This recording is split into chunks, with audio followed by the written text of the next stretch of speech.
La définition du pouvoir présidentiel par la République était claire dans une interview accordée en 1987 à Éric Chini de la CRTV, qui expliquait en une demi-phrase que le limogeage sans cérémonie de William Eteki Mumu de son poste de ministre des Affaires étrangères était dû à une « faute grave », car, selon des observateurs informés, il avait signé et le vice-ministre hongrois des Affaires étrangères a publié un communiqué de presse dans lequel il a annoncé la volonté des deux pays d'établir des relations diplomatiques.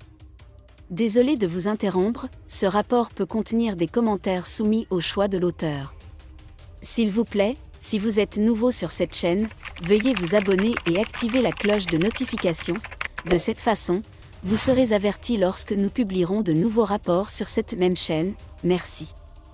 Il suffit d'une impulsion soudaine pour cesser d'être rédacteur en chef, a déclaré Paul Biya aux journalistes. Cela a laissé ses collègues dans la peur et la méfiance. Michel Roger Mwana dans son livre Paul Biya Les secrets du pouvoir explique, en 1987. En 2010, Paul Biya voulait prouver qu'il ne se contentait plus de gouverner sans gouvernement. Il gouverne et règne. Il est maître de ses décisions. Il impose son propre rythme et son rythme. Biya voulait montrer qu'il était le patron. La leçon semble avoir été bien enseignée, et il ne fait aucun doute que nous avons trop d'enthousiasme ou trop de prudence.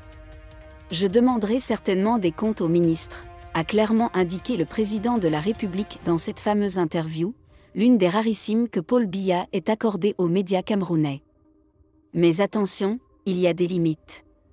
À partir de ce moment-là, ses collègues ont eu une peur bleue de son « tir dans la tête ».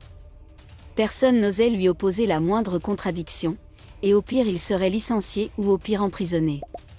Même si ces derniers temps, nous pouvons douter de la validité de tous les engagements et de toutes les décisions prises par certaines personnes.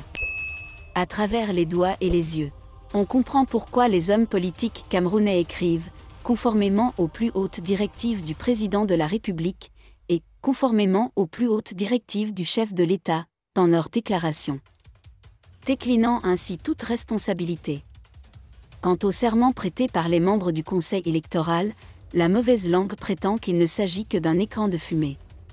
Ainsi, les membres du Conseil électoral du Cameroun, ELECAM, et du Conseil constitutionnel, qui sont nommés par le président de la République, ne peuvent que faire preuve de loyauté et non servir les intérêts généraux et supérieurs du pays. Selon l'un de ses plus grands fans, chacun est sa création, et donc sa responsabilité. Par conséquent, quiconque ose aller à l'encontre de ses intérêts sera considéré comme un parricide.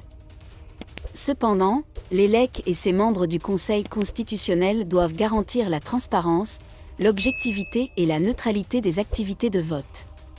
Surtout les élections présidentielles, dont ils surveillent la régularité. Ils s'engagent donc à faire preuve d'objectivité, de neutralité et de retenue dans l'enquête sur les questions portées à leur connaissance dans l'exercice de leurs fonctions. À cette fin, ils bénéficient de locaux et d'autres avantages enviables, et leurs institutions utilisent les outils nécessaires pour accomplir leurs tâches plus ou moins efficacement. Alimentaire. Malheureusement, ce sont ces avantages et outils qui les poussent ou obligent à rester fidèles à un homme, le président de la République, considéré ainsi comme le bienfaiteur qui les a sortis de la misère. Jouissant désormais d'une aisance matérielle faite de grosses cylindrées, avec macarons, immatriculation spéciale et dotation en carburant subséquente, bénéficiant d'une prise en charge sanitaire, et disposant d'une garde rapprochée, de domestiques et d'un hôtel particulier équipé à la hauteur de leur statut, il leur est difficile de s'aliéner une telle zone de confort au nom de l'impartialité et de la neutralité. Ils font désormais partie des VIP, des personnalités de marque, jusqu'à la mort, ou jusqu'à l'extinction, de leur flamme astrale, pour citer Michel Roger Mwana. Le mandat est tout de même de 6 ans, éventuellement renouvelable. Et comme au Cameroun, éventuellement, devient souvent, éternellement, ceci devient, j'y suis, j'y reste. Les Bulus demandent souvent, qui n'aiment pas le bonheur? Zeda Avinimre. Maurice Kanto, qui avait déclaré devant le Conseil constitutionnel, si je pouvais passer un concours pour devenir Bulu, je le ferais, peut toujours attendre. Le verdict rendu par le Conseil constitutionnel au lendemain du scrutin présidentiel du 7 octobre 2018 était sans appel. Tous les 18 recours introduits dans le cadre du contentieux post-électoral ont été rejetés, soit pour vice de forme, soit pour forclusion fixée, soit pour faute de preuve. Bien évidemment, l'opposition a crié au scandale, estimant que le recours introduit pour récuser le Conseil constitutionnel ayant été rejeté, le reste des verdicts ne pouvait que lui être défavorable.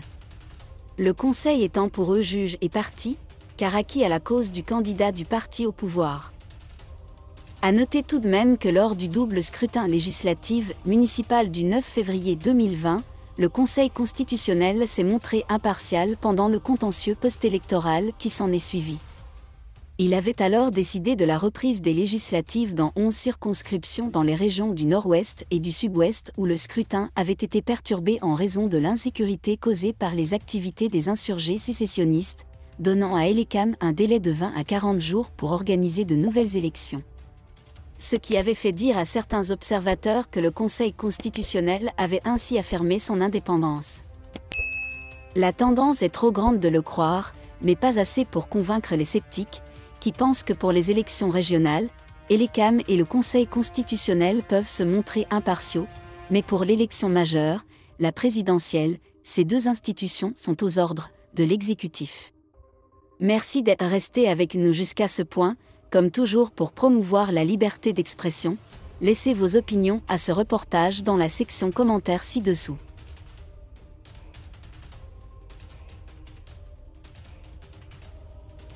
Si vous avez aimé cette vidéo, merci de liker, partager, commenter et surtout vous abonner à la chaîne. Et on se retrouve très vite pour une prochaine vidéo.